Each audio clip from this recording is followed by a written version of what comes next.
Yu-Gi-Oh is one of the most difficult trading card games to get into. With over 10,000 different cards and so many different products to choose from, where do you even begin? Using a budget of just £30 a week, I set out to mould my own deck and climb the competitive ladder all the way to the European Championships. The challenge?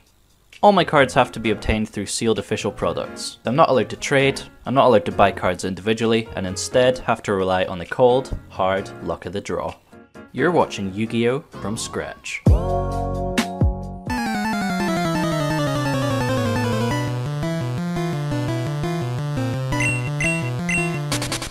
Welcome back to episode 31 of Yu-Gi-Oh! From scratch. Not only does this episode mark the £1,000 milestone spent on sealed product, it also marks the return of the dragons. We strayed away from our babies in the last couple of episodes in the search for power, and definitely paid the price for it. Now we can return to our roots, dust off our wings, and pick up some upgrades from Eternity Code. On top of all that, we're also going to be playing today with the Red MD Errata. A lot of people have doubts that the deck can survive without abusing its effect, and I'm here to change their minds. Before we get into all that though, we have a couple of peeps here that we need to thank, so big shout outs going out to Brett Carey, Miguel Mota, Cerberus, Jack Miller, Carlos Ortiz, Lazy Blue Person, White Ravager, Jirachiman76, Gurvan Easton, Mooneye, Seth Smith, Kiel Holt, Breaker13, Jay Patel, TCG Tally, the legend himself, Claire Focia,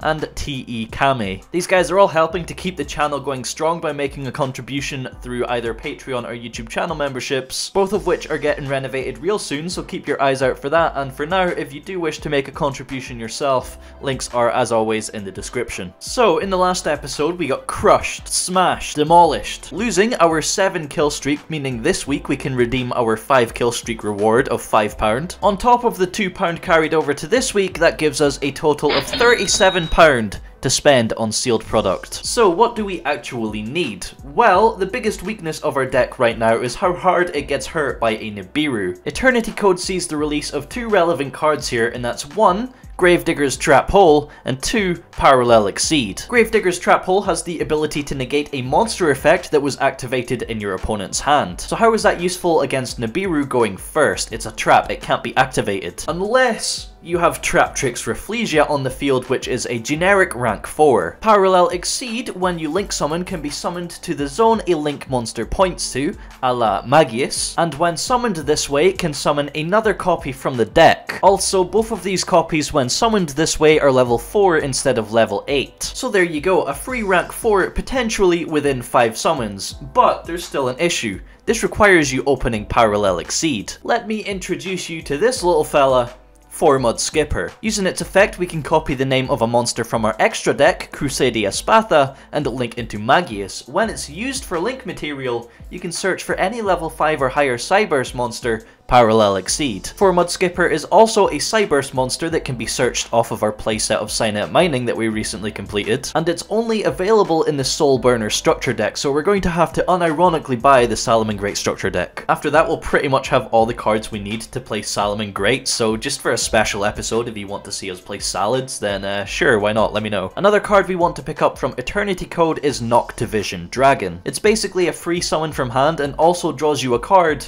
So yeah, it's ridiculously good. That's a bunch of cards we need before the hunt for Deck Mummy 2 Electric Boogaloo, so wish us luck by smashing that like button, and let's go crack open some cardboard. Late! Yes, I know I'm opening this on Friday because I only just got it in the mail today. Typically, I open product for Yu-Gi-Oh! From scratch on Mondays, and then get it uploaded for Thursday. So yes, we're running late today, and it's probably going to be Sunday that this gets uploaded. But anyway, we have £37 to spend, and I'm going to tell you now, I found one hell of a deal. A website, I'll show a picture on the screen, had 20% off, and for that 20% you had to spend £45. So this came to like £36 and 9 pence or something. Then I got a couple of other stuff as well, so I just covered the delivery, that's fine. But yeah, we have loads of stuff today, and probably the cheapest Soul Burner structure decks you'll ever see. So we have 1 pack of Extreme Force, because these came in 3s, and I needed just this one to get the £45 threshold. We have 12 packs of Eternity Code, I believe. 1, 2, 3, 4, 5, 6, 7, 8, 9, 10, 11, 12. And of course, 2 Soul Burner structure decks. Unfortunately, they only had 2 left in stock, but I got these for like £5 each or something. Absolute insane deal! Alright, I guess we just start with the Salamangreat Great stuff. Pretty much a full competitive deck here. We just need the 3rd one, which will probably be in next week's opening, potentially, depending on what we pull today and what we need to spend. Is this a rule book? Nope. We have a mat. Not had one of these in a while. All right, rock up to Euros with this bad boy. Slap this down on the table. And play Dragon Link. Okay, here we have it. 2 sealed Salamangreat structure decks. Let me just find the little bit to open these. Here we go. We even have the Sunlight Wolves. We have 3 Mining and we have 3 Sunlight Wolf. We even have Phantasmes. And there's like Salamangreat get burn and draw in this as well, which is a super good card. Just pretty much draw 4 for no reason. Right, so Heatleo, Mirage Stalio, which is banned. Balinx, Gazelle, of course, Spinny, Circle, Roar. Just so many. It's such a good deck. Boring. I actually hated seeing Salamangreat everywhere, but you know. Oh yeah, we have Common Ashes in here as well. Of course, we already have more than a playset, I believe, but you know, can't complain. But here is our boy, Formud Skipper. Little Cyburst dude. Anything super exciting? I don't believe. Ooh, Stardust. Right, so this is what we came for. And this is, of course, going to be put to good use in some other kind of special episode. Yep. Okay, so we're gonna pop these little dudes over here and crack on in. Shall we just start with the Extreme Force, get it over with? See if we can pull a rarity bump to our Yugioh. Even just a secret or an ultra, I guess, would be nice. Majalner, Tindangle, Little Hound, Column Switch, FA Test Run, World Legacy Key, and Vendread Core, super rare. Can't say I'm too surprised. Euler's Circuit, Grappler Angler, and FA Auto Navigator. Right, so Eternity Code, of course we already have 1 Parallel Exceed. We are looking for 2 well, I guess 3 would be nice. 3 Noctovision Dragon, another 2 Parallel Exceed, and Gravedigger's Trap Hole is ideally what I'm looking for here. So we have Proxy F Magician. Hey, there we go. Right, Noctovision Dragon, there's 1 copy. Pride of the Plunder Patrol. This is actually like my new favorite deck. Plays really well. Tato Dragon, Nemesis Adastray, Golden Hair, Buzzsaw, Super Heavy Samurai Wagon, and there we go, Burning Draw to go with our meta Salamangreat deck. Right, pack number 2. Let's see if we can get 3 Burning Draw. So, Crimson Resonator, Marincess Basilalima, Codebreaker Zero Day, Parallel Exceed, there we go, our 2nd copy of that. And Ambitious Tao Day for our super rare. Minstrel, Goki Ironclaw. Another Noctovision Dragon. Alright, nice. That was a very good pack. Cool, cool. I think we should get like 1 secret out of 12 packs, hopefully. And with there being 10 secrets, we can only just pray that it's actually Gravedigger's Trap Hole. Right, so Bluebeard, Zebroid X, I suppose, can go with their Salamangreat stuff. Turn Trooper, Proxy F Magician, Zhang Yuan, Necroquip Prism, IQ, Pyraith, the Ghost Pirate, it's a trap. Ah, Medalce Promenade. Alright, let's open this one. Is there any other decent secrets in here that I can think of? Not really. Oh, there we go, right, 3rd copy of Noctovision Dragon right off the bat. So we've completed our playset of that one already. We just need 1 Parallel Exceed. Splash Mage, Circum, Polar Bear, Lantern Shark, Revive Splash, Codebreaker Zero Day, Virus Swordsman, 3rd Parallel Exceed, and we got a Machina Metal Cruncher, ultra rare, which is actually pretty cool. It's actually got a pretty decent effect as well. Right, so I guess the only thing we need now out of Ignition Assault is just the Gravedigger's Trap Hole. And then we're done. Alright. Let's do this. We have King Beast Barbaros. I just accidentally showed the whatever. Resonator Command, Super Heavy Samurai, Pinpoint Dash, Goki Guts, Nemesis Adastray, Artisan, Buzzsaw Shark, and another copy of Burning Draw. Can we get our playset? I think we're actually going to get our playset here. Right, we have Flourishing Frolic, a bunch of peas and mooncakes and strawberries and mushrooms and yep, cool. Nemesis Adastray, Pyrwraith the Ghost Pirate, Buzzsaw Shark, Iria the Water Charmer Gentle, not Starlight Rare unfortunately, Tauti Dragon, Megalith, Sarama, and another Musashi. Right, is that us halfway through? I believe so. I'm happy with what we pulled. This is all I really needed, honestly. Golden Hair, Torpedo Takedown, Virus Swordsman, Zero Day, and Yugioh Kong. Alright, we're getting all the ancient warriors. Pride, Polar Bear, Jiawen, and Red Familiar to go with our Hot Red Dragon Archfiend Abyss. And Scarlet, actually. Right, I guess we're coming towards the end here, so I'll stick 4 at the front. We have Jiawen, Red Familiar, Zebra, Borrowing of Arrows, Nemesis, Torpedo Takedown, Dragon Lord, Shenron, you guys reminded me in the last episode, Necroquip Prism, and Valiant Shark Lancer Super Rare. Alright, another Noctovision Dragon, very cool. Pride of the Plunder Patrol, Potato, Turn Trooper, Link Burst, Torpedo Takedown, Golden Hair, Ancient Warriors Fearsome Zhang Yuan, and another area, the Water Charmer Gentle. We're getting kind of shafted on holos here. Go. We just need 1 secret. 4 at the front. Pinpoint Dash. Don't know why, but this artwork just reminds me of Ape Escape from like the PlayStation 1, if you remember, or PlayStation 2, if you know what I'm speaking about. Magical Little Tupper, Proxy F Magician, Deep Sea Sentry, Shenron Judgment Dragon, Goki Guts, Basilalima, Deep Sea Artisan, and another trap, but it's Medalci Promenade. Again, Chocolate a la mode, I believe. And a bunch of cakes and Angry Birds and yeah, lovely little city they got going on there. Alright, second last pack.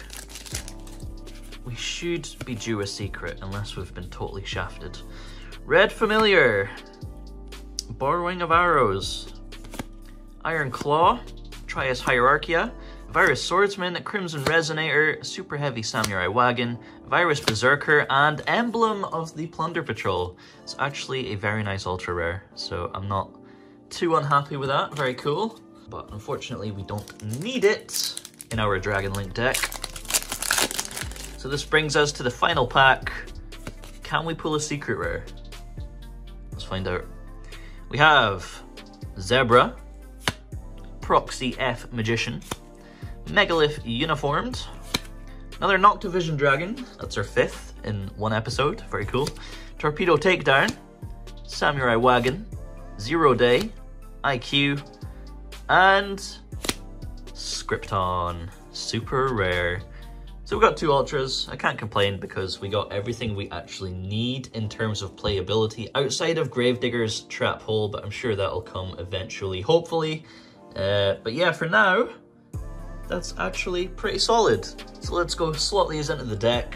We'll have to do a deck profile because we've changed completely since the last one. And yeah, let's move on. Okay, so instead of doing yet another full deck profile, I just have all 40 cards on the screen right here. It looks a lot less than 40, but no, it is definitely 40 cards. Starting out, we of course have our 5 normal summons, 3 Cynet Mining and 2 Formud Skipper. I would like to switch these ratios into 2 Mining and 3 Skipper, but of course I need to get a 3rd structure deck for that. 7 Crusadia monsters, 3 Arboria for Halki Fibrax plays, 2 Maximus because it's a light and level 4, 1 Reclusia for potentially going 2nd, and just 1 Draco now. With your normal summon now ideally being Formud Skipper, there's really no reason to run more than 1 Draco because you just search it off the Magius and then summon it to Spatha's Zone for the combo. Moving on, we of course have our Rocket package, including 1 Rokket Synchron for Halki Fibrax plays, 3 Quick Launch, and Dragon Shrine, Foolish Burial, and Spiral. You want to at least see 1 of these to get access to Hope Harbinger. Otherwise, you can just pitch it off Ravine, assuming you have Absorouter or Tracer in hand. 2 Parallel Exceed, as it's searchable off of Formud Skipper. If we did have the Reflegia, I would be running it at 3 because then we would be able to get out a negate within 5 summons. But because we don't have Reflegia, it's just a free Dweller that's searchable off our combo anyway, so that's why I've got 2. Next up, we have our LP package, Brotaur, Wyverburster, and Collapserpent. This pretty much replaces Red MD. It also allows you to chain block your Sayuja draw with one of the Chaos Dragons search. If you open one of these, then it's sometimes nice to just summon Red MD off of LP anyway, but for now I've cut it completely just to make our opening hands as playable as possible. Next up we have our field spells and just our 2 called buys, unfortunately. Levianeer as a follow-up to search off of Brotaur on the opponent's turn. Dragonbuster, of course, for Union Carrier, 2 World Legacy Guardragon, 2 Noctovision Dragon, and triple Impermanence. Now for the extra deck, we of course have our 5 end board cards. With a really good hand, you can end on all 5 of these, but more typically you'll end on a combination of 4. 8 combo pieces to make all of our combos accessible. We don't always go through all 8 of these cards, but you know, it's handy to have them there just to make sure that you can get to your end board. Leaving us with just 2 final slots here, which I have filled with Boral Sword and a Link Spider. Boral Sword, of course, for going second OTKs, and a Link Spider because our deck is still fragile to Nibiru. Since we don't have Reclusia, we don't need to use Parallel Exceed right away, so when we do eventually get Nibiru'd, we can link the token into Link Spider, which then triggers our Parallel Exceed in hand if we held it, allowing us to still end on Dweller as some form of interruption anyway. Also, sometimes we might still be able to combo off with extra Crusadia cards in hand to summon to Link Spider's zone. But yeah, that concludes the deck list. The written list will of course be in the description with the side deck included. I'm looking forward to going back to the dragons. So anyway, we're on a kill streak of 0 right now. We're starting off fresh with our dragon roots. So let's go burn some patrons. Round 1 here, we're up against Black Hyperion. We lose rock, paper, scissors, and we're going second. Looking at our hand, it's really not great off the bat here, but we can still make some plays with Formud Skipper and Parallel Exceed. He starts off with a pre-preparation of rights, so I'm getting ready for a Necros matchup here. Searching for a Shino Bird Calling and Shino Baron Peacock. So we're up against Shino Birds, which is very interesting. He summons the Baron by using a Baroness in hand, goes to the end phase where it returns to the hand and summons 2 tokens. My confidence in our garbage hand at this point went from like 0 to 100. We top deck a Noctovision Dragon for turn, which right now isn't helping, but when we go through our combo it will become a very good extender. So I start by normal summoning our little skipper and activating its effect, revealing Crusadia Spatha, allowing me to link into Crusadia Magius. On the summon of Magius, we of course activate the effect of Exceed, special summoning itself to Magius, and then allowing us to chain block with its second effect with Magius's Chainlink 1 and Exceed as Chainlink 2. So just as a visual example, if we had Traptrix Reclusia, we could make her here as our 5th summon for that Nibiru and hand trap protection. In this instance, however, I'm having to use one of the copies as link material for Crusadia Spatha to allow us to continue our combo. So summoning Draco and linking into LP triggers our Spatha, it triggers our Noctovision Dragon, and it triggers his Nibiru. Yes, he's main decking Nibiru.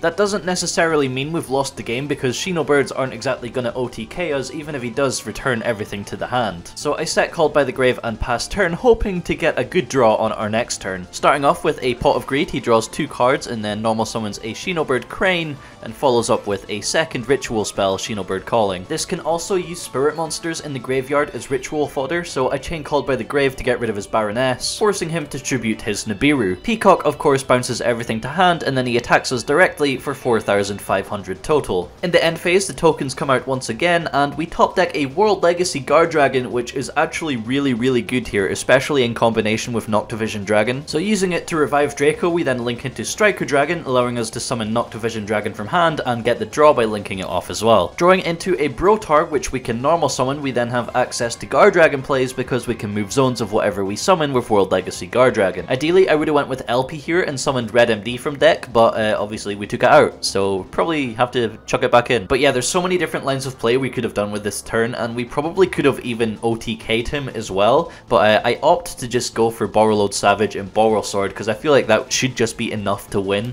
Except from the fact that he also has Super Poly. Don't you love it? This was absolutely made just to ruin my day, by the way. Thank you very much. Game 2, we're going first. We open double quick launch, World Legacy Guardragon, Imperm, and Levianeer, so yeah, it's a pretty damn good hand. Starting off with a quick launch for Tracer and then link into Striker Dragon and revive the Tracer with World Legacy Guardragon to make Halki Fibrex. Unfortunately, our noodle gets met with a Gamma, but this does allow us to revive Tracer with Boot Sector launch. Keeping the Levianeer in hand in order to not get super polyed, we end on a board of Savage and a set Impermanence. For his turn, he goes straight to the battle phase and drops Unevenly, which honestly I don't have to negate with Savage, but I do just to protect the Imperm in the field spell. He activates a power spot in the Imperm column and normal summons a a pigeon with the intention of during the end phase when his pigeon bounces back to hand he gets a search, but Imperm shuts all of that down. Top decking a Formud Skipper for turn gives us access to the full Crusadia and Guardragon engine, and with a negate on Savage we don't have to worry about Nibiru or anything like that, leading to a very swift Borrelsword OTK. Game 3 he's going first, and sets 1. Pass. Top decking a World Legacy Guardragon, our hand is just the actual nuts, but there's so many cards we need to be afraid of. We need to play around Nibiru, and that set back row might be a super poly, so we have to try and play through that as well. Starting with our Crusadias, I play in a way where we climb to Saryuja without using LP. Drawing through 5 cards thanks to Noctovision and Saryuja, we do see a Cosmic Cyclone, so we are able to banish his back row, and it turns out it wasn't evenly matched. Continuing to combo, we do actually end up getting dunked on by a Nibiru, unfortunately. So getting a search for Tracer off of Absorouter going to the grave, we then link the token into Link Spider, and World Legacy Guardragon gets us to our LP. Once again, we missed the red MD, because if we'd summoned that here, it just would have been a straight up Borrelsword OTK, but unfortunately, we took it out, so yeah, we're definitely going to put it back in. Summoning Noctovision, and then use Boot Sector Launch to summon Tracer and get to Borreload Savage. So clearing the rock, I then do a hefty chunk of damage and pass it back over to him, where he baits our Savage with a Lightning Storm, and then sends everything back to hand with a Peacock. The thing is though, even though he's cleared our board, he still summons 2 tokens at the end of his turn, and with Boot Sector Launch still live, we can just summon our rockets from the graveyard and make Borreload Savage again anyway. We're now able to easily out-resource him and eventually take the dub. Round 2, once again we lose Rock Paper Scissors to Death Note Ryuk, and we're up against Atignisters and we're made to go second. I did throw in Red MD after the last match, so we have it now, and our hand looks pretty solid, although we have 0 interruption. Starting with an Island and a Picari, he has his full Cyburst combo, leading all the way up to an Avramax, a Cyburst Quantum Dragon, and a Light Dragon Atignister, so I can't attack. I don't actually think we'd be able to out this if we were playing our Needle Fiber Turbo Wombo combo build, but thankfully we have spheres, and that's all we need to start picking apart his board. He has absolutely no negates, and top decking Foolish, I'm pretty sure we can make our absolute nuttiest board. So starting with Cynet Mining, I discard Absorouter to search for Tracer and Formud Skipper. From there, we of course normal summon our own Cyburst dude and link into Magius, getting a search for Parallel Exceed. Now summoning Maximus to Magius' zone, we get our search for Draco and are able to go through our Crusadia Guardragon plays and also get our Dweller on the summon of Spatha. Since we actually opened Black Dragon Collapserpent, we don't need to summon Brotaur off of LP's effect. Instead, we can go for the Red MD that we finally put back in. Climbing up into a Saryuja, we draw into an Impermanence, which we want to keep, and because we already have Tracer and Foolish, we don't have to dedicate any resources towards making Romulus. Also remember, we're playing with the Red MD Errata, so I can't use Red MD's effect again. Instead, I Pissy back Draco and link into Striker Dragon to get our search for Boot Sector Launch. Activating the effect of Spiral, we summon it from the grave after dumping it off of Foolish, link Pissy and Saryuja into spheres so that we can summon Arboria and then activate the second effect of Spiral, making everything level 8. Now summoning Wyverburster, we can use that and Striker Dragon to make Union Carrier, Boot Sector Launch to summon Tracer and get us Borreload Savage as well. Sprinkle a Called by the Grave and Impermanence over the top, and that, ladies and gentlemen, is probably our best board yet. Passing turn, we Dweller in his standby phase and activate Spheres to bounce his Avramax. Summoning a Brotaur off the second effect, he swiftly scoops and goes to game 2. Once again, he's going first, and I think he was attempting to go for the big boy Link 6, the new card they got in Eternity Code, but I guess he was lacking an extender or two because he was only able to climb up to Access Code Talker and a couple of other monsters. Once again, with no interruption to worry about and top decking Arboria for turn, it's easy game, boys. Easy game. Round 3, being honest, was an absolute mess. We're up against Yugioh or Takai-kun, and he's playing Unchained. He wins Rock, Paper, Scissors and chooses to go second, and while our hand isn't great for comboing, we do have Imperm and Called by the Grave to make up for it. Starting with Dragon Shrine, I dump Absorouter and search for Rokket Synchron off of its effect. Normal summoning the Synchron, we link into Striker Dragon, get any search for Boot Sector Launch. We also get to summon Noctovision and link into Spheres. Drawing a Maximus off of Nocto's effect, I summon it to Spheres a Zone and then quick launch for Tracer, getting us the materials for Borrowload Savage. Unfortunately, we don't get the negate on Savage because it gets hit with impermanence, so we set our own impermanence and called by and pass turn. Over to him, he starts by normal summoning an Aruha and activating Kaiju Slumber. If Aruha gets destroyed by a card effect, it can summon an Unchained monster from the deck, so in response to Kaiju Slumber, I activate Spheres, bouncing Aruha back to hand, therefore not getting destroyed. We summon Brotaur off the effect of Spheres, which he then beats over with Doggoran and passes turn. Top decking Parallel Exceed here is kind of useless, so we're forced to go to the battle phase and suicide our Kaiju thanks to Kaiju Slumber, which does trigger Brotaur. Now we can discard a card and search for Collapserpent, which opens up a ton of plays, but unfortunately, this little thing over here ruined everything. Game 2, I stick in Kaijus and choose to go second, and he just sets one and passes turn. Top decking Arboria, I start with Cynet Mining, pitching Spiral, to which he chains Dimension Shifter. It doesn't stop us completely, but our deck kinda does need the graveyard. We're able to climb through our Crusadia Guardragon plays and get to a subpar board of Borrelsword and Hope Harbinger. Now, we could have had game here, but unfortunately since we had Silverrokket in hand, summoning Tracer doesn't allow us to get to Borrowload Savage because he can't summon from the hand. So going into the battle phase with this board, it would typically be bang on 8,000 damage, but his monster was Sarama, which floats into Unchained Soul, which pops Borrelsword, and he then has a Dark Ruler no more. So we do eventually take the L because Abomination is just a good card. We felt it was a little bit unfair that I lost to the timer in game 1, so we tried to play it out on Dueling Book, but the servers at the time were a little bit messed up and we kept disconnecting, so I just accepted the loss. No big deal, my guys. We'll get him next time. So we started today on a 0 kill streak, and we're also ending today on a 0 kill streak. I'm not even that mad about it either, because realistically, if we want to get to the 25 kill streak, we're going to need to get Reclusia first. So in the meantime, it's all about learning as much as we can about the deck and absolutely perfecting the ratios. Like for example, today we found out that we actually do want to play Red Eyes Darkness Metal Dragon, or maybe we've tricked ourselves into thinking we need to play it because we're currently running bad ratios.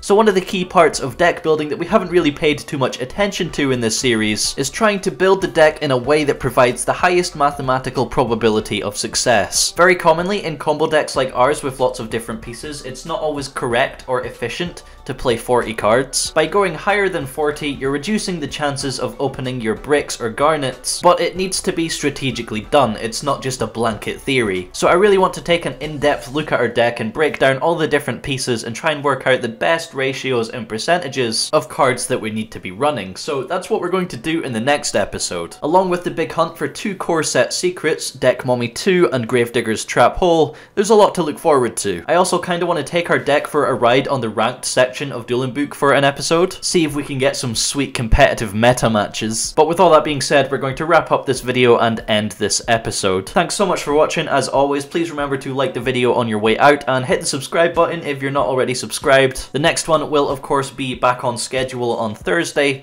so I'll see you there. Au revoir.